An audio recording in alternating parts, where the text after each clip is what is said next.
Poder Judiciário. E se o Poder Judiciário julga procedente, o que acontece? Ele dá um prazo para o Poder Legislativo legislar o que ele precisa. Hoje em dia, a interpretação mais aceita é, se o Poder Legislativo não legislar dentro do prazo, o Poder Judiciário está autorizado a suprir essa lacuna ele mesmo. Entendi. Ou seja, você pode até falar, pô, mas o Poder Judiciário está exercendo a função de legislativo? Existem funções atípicas entre os poderes, certo? Porque você sabe que eu vou falar uma coisa para você, estou te falando como cidadão. Nesses últimos 14 meses, se o Supremo Tribunal Federal não tivesse mexido no poder do presidente, todas as ações com relação à pandemia teriam sido feitas de uma maneira conjunta, harmônica.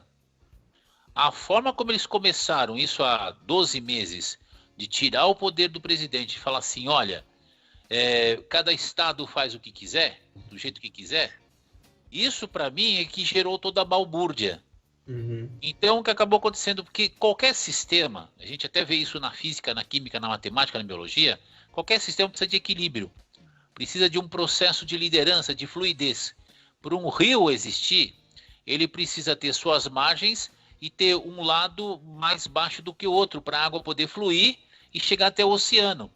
Então existem certos elementos, certas leis da natureza que precisam ser respeitadas. Quando isso foi quebrado, criou-se uma basófia, e agora, pelo que eu estou sabendo, e posso estar errado, com todo respeito, parece que os estados começam agora a pedir pinico para o governo federal, pedindo ajuda. Olha, agora, por favor, ajude a gente. Mas caramba, vocês não fizeram tudo do jeito de vocês? 250 mil mortes no Brasil. Mas caramba, quem que está comandando tudo isso? Não são vocês? Entendeu? Então, parece que a desinformação e um jogo de vaidades liderou aquilo que não era para ser feito. E essa minha eu vejo, o povo brasileiro está muito perdido, essa que é a verdade. Nós estamos muito perdidos, essa que é a verdade. Eu acho o seguinte, Saulo, até com todo respeito também a quem tem opinião contrária, eu acho que o equilíbrio, ele tá posto, tá bom? Na minha opinião, tá? A gente tem a impressão, e isso é completamente normal, tá? Completamente normal. A gente tem a impressão de que muitas vezes o Supremo Tribunal Federal tira o poder do Executivo, mas na verdade não é isso. O que acontece o Supremo Tribunal Federal está fazendo essa delimitação, esse freio e contrapeso que é da onde o Executivo não pode passar. Entendi. Então o que acontece? Como a gente vive num sistema federativo, você tem vários estados, certo? Os estados são autônomos entre si, embora não sejam soberanos. Quem é soberano é a União, certo? A República Federativa do Brasil, tá? Então o que acontece? Realmente, cada estado ele tem autonomia para tomar certas medidas. Então, o que acontece? O presidente queria que os estados tomassem certas medidas, mas ele não pode obrigar os estados a tomar tais medidas, porque isso é decisão do próprio estado.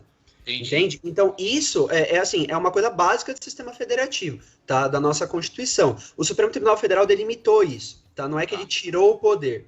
Ele não deixou que o poder extravasasse, entendeu? Agora, o que acontece? Do que você falou, agora dos estados que estão pedindo ajuda para o governo federal, o que acontece? Isso não tira a responsabilidade do governo federal como centro de força. Entendi. É bem verdade que ele não pode, por exemplo, interferir num poder legislativo ou num poder executivo de um estado. O Jair Bolsonaro não pode, amanhã ou depois, destituir o Dória. Entende? Não pode. Entendi. Mas o que acontece?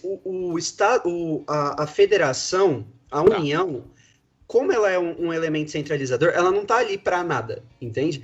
Existem algumas medidas, então, por exemplo, vacina, dinheiro, certo? Aporte de dinheiro, por exemplo, o que os estados não têm, muitas vezes nem competência constitucional e nem poder o suficiente para fazer, mas a União, ela serve exatamente para isso, entendeu? Não é nem que os estados estão agora, né, querendo ajuda, eles estão pedindo uma ajuda que é devida. Entendi, interessante saber isso. Na minha concepção. Não, é claro, o que me assusta é que nesse meio, pessoas que agiram de uma forma que não deveriam, de repente acabam encobrindo, né? Acho que cobrindo, né, digamos assim, os seus próprios erros. Sabe quando é que você começa a culpar o outro? Porque, querendo ou não, São Paulo, o estado de São Paulo, tem muitas empresas aí que estão falindo, estão fechando, estão quebrando. Sim. Então, e a sensação é que, tipo, vai continuar quebrando por estratégias erradas que estão sendo adotadas. Isso é um fato.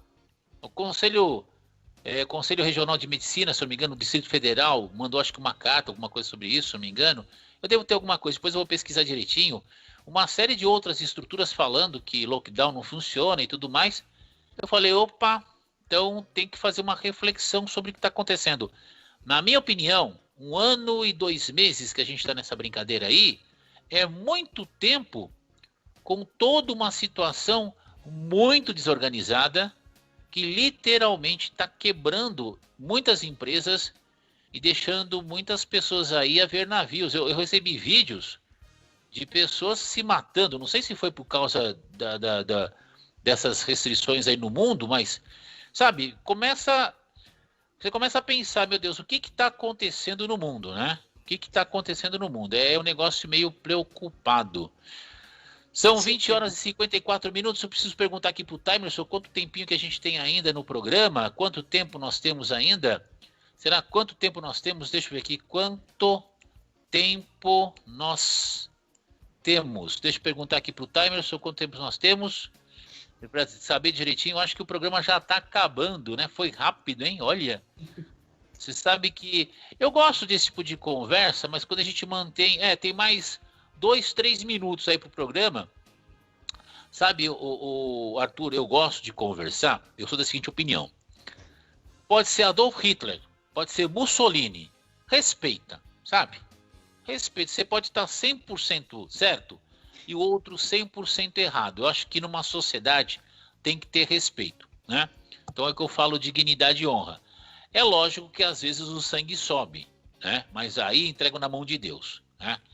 Tem coisas que eu falo assim, tem coisas que você como ser humano pode resolver. Outras você entrega na mão de Deus, pelo menos, no mínimo, na mão dos deuses da guerra, né? Mas você, na sua opinião como jovem, você está com 25 anos? 24. 24. Na sua opinião como jovem, hoje, o que poderia ser feito assim?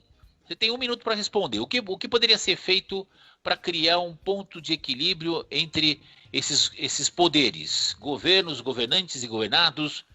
O que a gente poderia fazer? Um consenso, uma conversa, chamar para um papo amigo, pegar dicas e sugestões? Não, sabe por que eu estou te perguntando isso? Porque eu não vi, eu desconheço se algum prefeito chamou a sociedade da sua cidade para discutir assuntos inteligentes, sabe? Só veio com porrada, só veio com lei, só veio com não sei o quê, só veio com o que, mas nunca chamou para conversar. Então, para mim, quando isso acontece, cara, o meu desconfiômetro fica ligado, viu? Que nem aconteceu com o governador do Rio de Janeiro, sabe? E nem aconteceu lá com o governador. Você entendeu o que eu quis dizer, né? Sim, eu entendi. Bom, eu acho o seguinte, para o país atingir um ponto de equilíbrio melhor, porque, na minha opinião, tá com o equilíbrio que dá por causa dessa situação muito nova, né? Sim. Muito desafiadora. Eu acho o seguinte, seria um processo de muito longo prazo, não daria tempo de nem eu nem você da gente ver o fim desse processo, tá? Na minha opinião, mas eu acho que é um processo gradativo de reforma moral, e eu não digo moral num sentido necessariamente cristão, eu digo moral realmente num sentido de caridade, tá? Sim. Independentemente da religião, se é cristianismo, enfim, eu digo assim, você se importar realmente com o outro, aliás, aquela forma, que o Leibniz coloca, um filósofo, coloca como o que é o homem bom, né? Sim. O homem bom é aquele que coloca a felicidade do outro como a sua própria felicidade. Tá? Você tá me ouvindo ou não? Tô ouvindo. Legal. Pode falar que eu tô ouvindo. Então, a partir do momento em que ministros do Supremo Tribunal Federal, presidente da República e seus funcionários, legislativo, realmente deixarem a vaidade do cargo de lado, que na verdade é realmente uma vaidade somente ilusória, uma vaidade feita por nós mesmos, né? Eles conseguiriam enxergar melhor o outro. Então, nem mesmo a gente poderia chegar num ponto em que não precisaríamos mais de sistema de freios e contrapesos, certo? Porque geralmente a discussão é qual lei ou qual norma poderia vir no mundo jurídico para arrumar tal situação. Na minha opinião, isso não tem solução. Não tem solução. Se a natureza humana continuar, digo assim, se os atos humanos continuarem os mesmos, não vai ter norma. Em outras palavras, você quer dizer amor no coração, respeito pelo próximo, vai? Seria isso. Eu não diria exatamente amor no coração, eu diria exatamente respeito pelo próximo. Respeito pelo próximo, independentemente de qualquer outra coisa. Isso, Arthur, vamos voltar a fazer outro programa, porque acabou. Tem só 30 segundos para se despedir, mandar embora, senão o timer só me dá uma bronca aqui. Sem Topa problema. fazer outro programa? Top, vamos ver se abril, maio, a gente consegue fazer outro programa. Pode ser? Com todo prazer. Então, olha, o Arthur, obrigado aí, tá? Eu que agradeço. Eu sei que você faz parte lá da MR Advogados, do Igor, lá da equipe lá, mas que depois eu vou chamar vocês novamente para a gente fazer dicas, momento papo legal, muita coisa vai surgir. Bom, olha, obrigado pela gentileza, fica com Deus e pro ouvinte do Papo Amigo, até o próximo programa. Tchau, tchau, tchau, tchau, tchau, tchau. Tchau.